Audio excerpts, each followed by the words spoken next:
Morning eDirt. Hollywood Hills back from Lesotho this weekend. Yes, indeed, starting to wrap up shop. We've been talking about it for quite a while now, coming up to the last couple of rounds of all of the championships. Well, first tick of the box was 2 days of racing in Lesotho and the lowlands of Lesotho as well. Everyone thinks it's all gnarl up in the mountains and everything like that. Just outside of Lesotho, around about 25 k's. Peter Luck laid out a track in the lowlands area, gave the guys plenty to work with, and in the new international format of sprint racing, that's stage racing, or specials as we like to call them, put together a real good track. Everyone was going up there to try and nail down their championships, and over 2 days of racing, you could feel there was some good tension out there, but everyone seemed to perform quite nicely.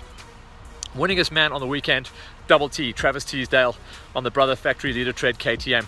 He's now gone 3 for 3, 3 championships in a row, so he is really the man to beat on SA soil at the moment. He was pushed hard the whole way weekend through with Swanee on his back wheel, the man on the Pepsi Plastics Husqvarna. And those guys were pretty much the class of the field, with Blake Goodsight on the Proudly Bidvest Yamaha trying to figure things out. He got a solid 3rd place, but the championship at the end of the day going to Double T, Travis Teasdale. Well done to him, and the team have got to be stoked on that. He really is on a flyer at the moment, and hopefully his contract reflects that going forward into next season.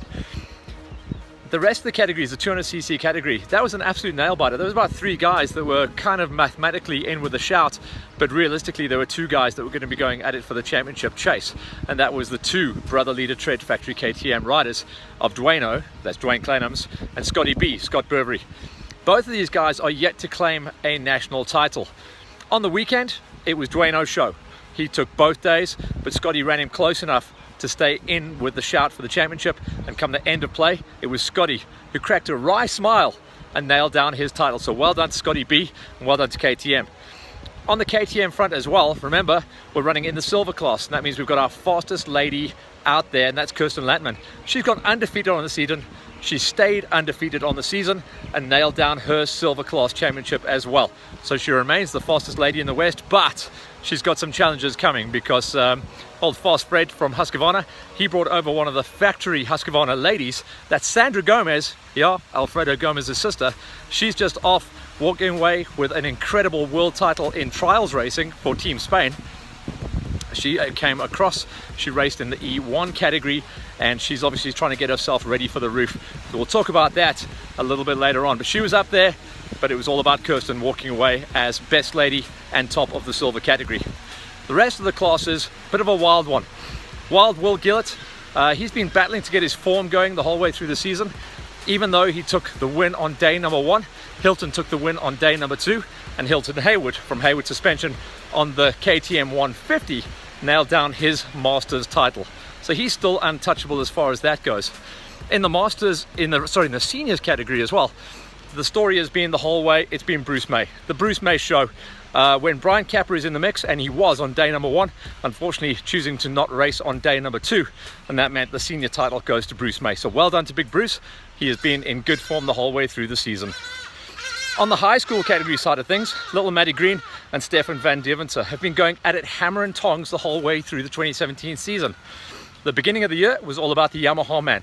Proudly Bidvest dude, he was the man to beat at the beginning of the season. Come the halfway mark of the season, and later on in the season, it's been the Maddie Green show, and he has made that 125 Liqui Moly Factory Husqvarna work real well for him. He didn't take the win on day number 1, he did take the win on day number 2, but he did enough to nail down his national title. So you can see what we're doing. We're ticking off all the boxes here, and the guys are feeling buzzed going forward into the rest of the racing. It was a real fun event, I've got to say.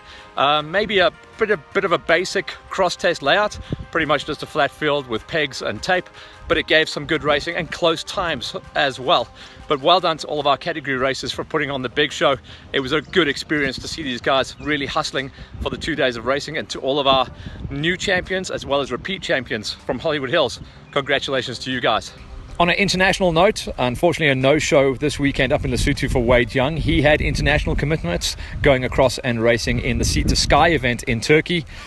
And I've got to say, spare a thought for this kid. He was near on untouchable the whole way through the weekend. He had all the big swingers lining up there.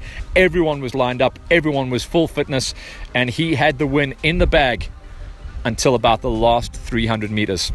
If you guys get a chance to go online, go check out the video of Wade unfortunately losing time, just slightly offline, and Jarvis was able to come past him.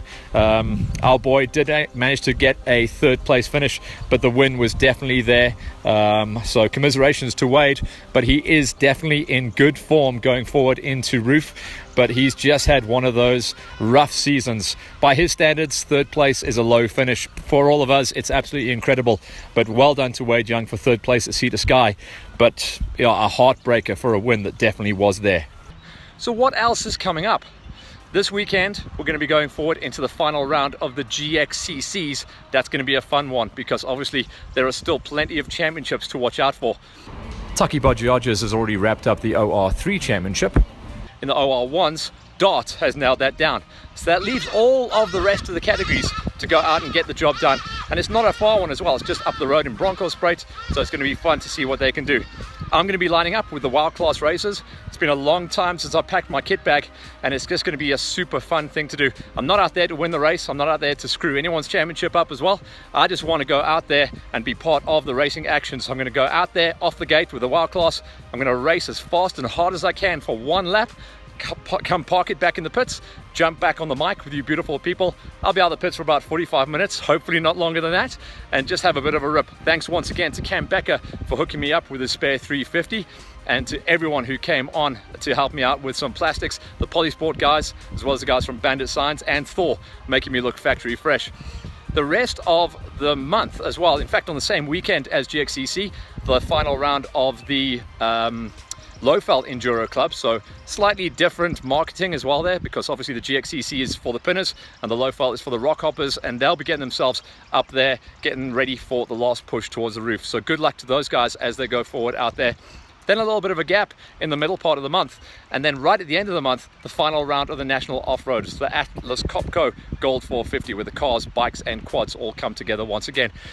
It was just a cool weekend to hang with the guys up in Lesotho, and all I can say is good luck to everybody who's getting themselves now roof prepped. But well done to our national enduro champions and our first nailed down championships of the season. Remember, we've also got FJX to talk about next month, and we'll start building that up once we report back on GXCC next week and tell you how things are looking as far as that goes. Do remember to check in with our sponsors as well. Vans Racing have got all those Husqvarna 2018 kit and bike specials running. The guys up at EMD have got some lubrication and tire specials that they are running up there as well, and we'll bring you more of the action and more interesting things going forward as we get ourselves ready for the Roof of Africa 2017 and nailing down our GXCC champions, our off-road champions, as well as our FJX champions. Hang in there, guys. We've got around about 2 months of racing left, and there's plenty still to come. For me, the rains fell last night. It's a beautiful thing. Joburg, it's starting to get green once again, not too dry, not too dusty, but keep those coffees pumping. I'll see you guys on the line this weekend for GXCC, and then I'll report back after the weekend to see who are our GXCC champions. But for this week, for our National Enduro champs, congrats.